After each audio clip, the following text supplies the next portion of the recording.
Hello, my name is Nick Race, and today I am talking about fake news in social media with the influence of graphic design. So, when talking about the history of fake news, the use of fake news was likely always a technique to persuade society, but the use of social media has heightened its accessibility and speed to reach people in current day. Edward Bernays was the nephew of Sigmund Freud, who was the father of psychoanalysis, and he said, "Those who manipulate this unseen mechanism of society constitute an invisible government, which is the true ruling of power in our country." And this invisible government that he was talking about is the media and how they can affect our society through the spread of information. So, in terms of application of fake news today, untrue propaganda has been used throughout history in varying forms. Today, we interpret this information much differently than walking by posters and reading this information in the paper. Social media allows for common trends to be shown among political beliefs, oftentimes being untrue. This platform allows for instant spread of misinformation among millions of Americans all at once. So, how is graphic design manipulative through social media?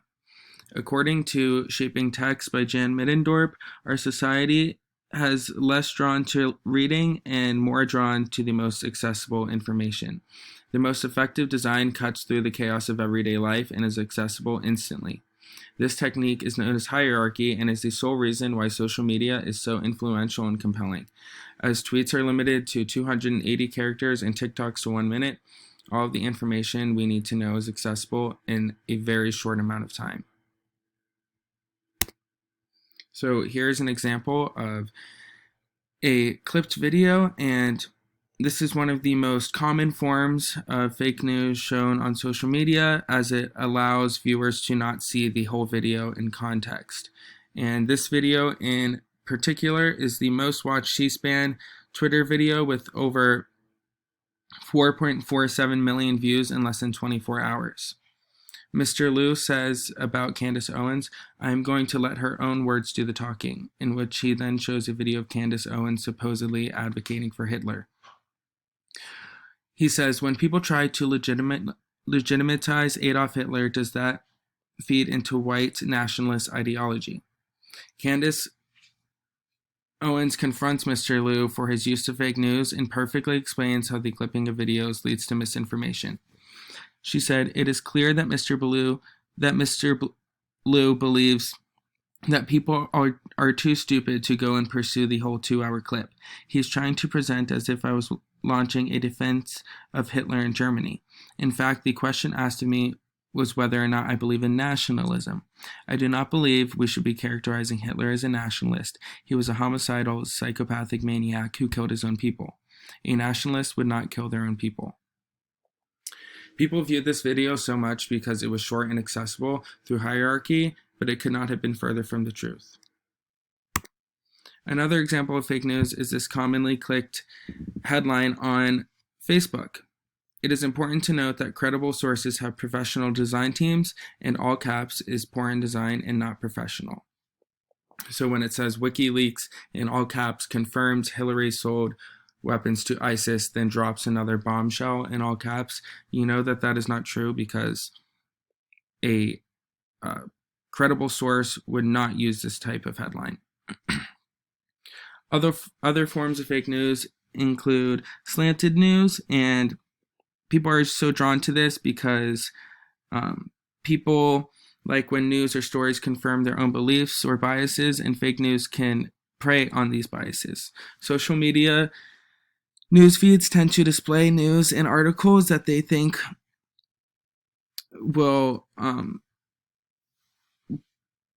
show up on people's feeds according to personalized searches. So why does fake news occur?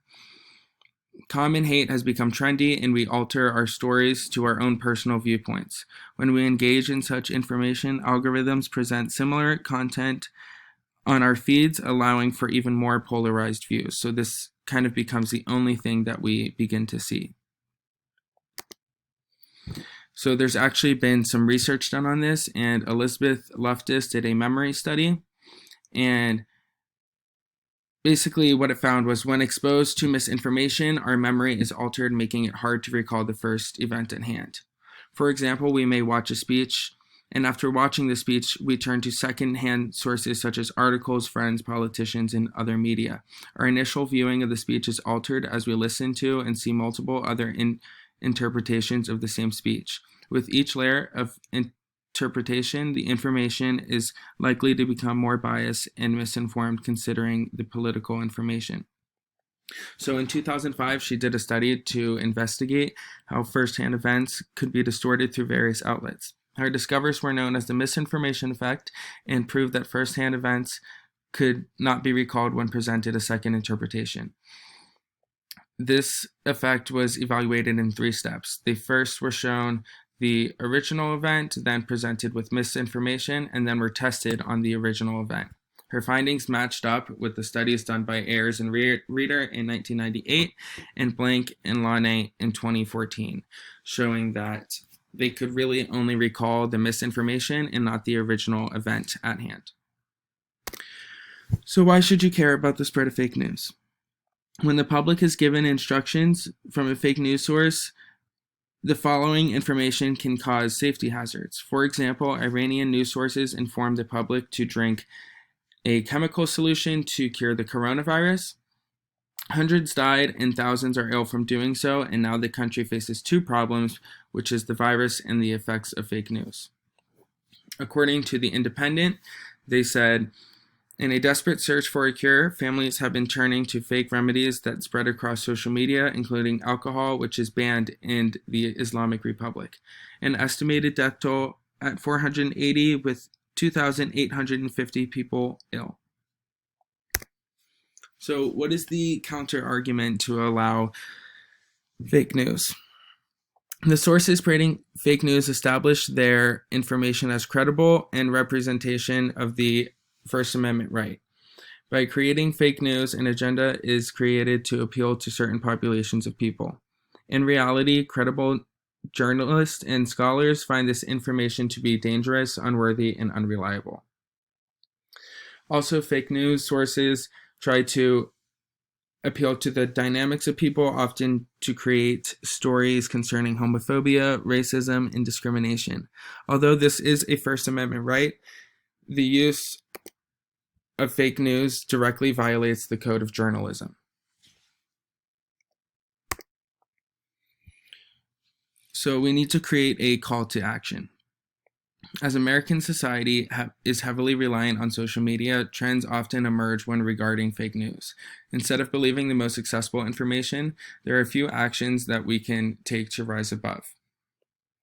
By finding the source, you can identify that the information is coming from an actual corporation. Next, you can look at the bona fides and study the credibility of the author. Complete a search of this information, and if there are no other sources pertaining the information, then it is likely not true. This identification would be mostly used for articles, but on social media, it's quite different.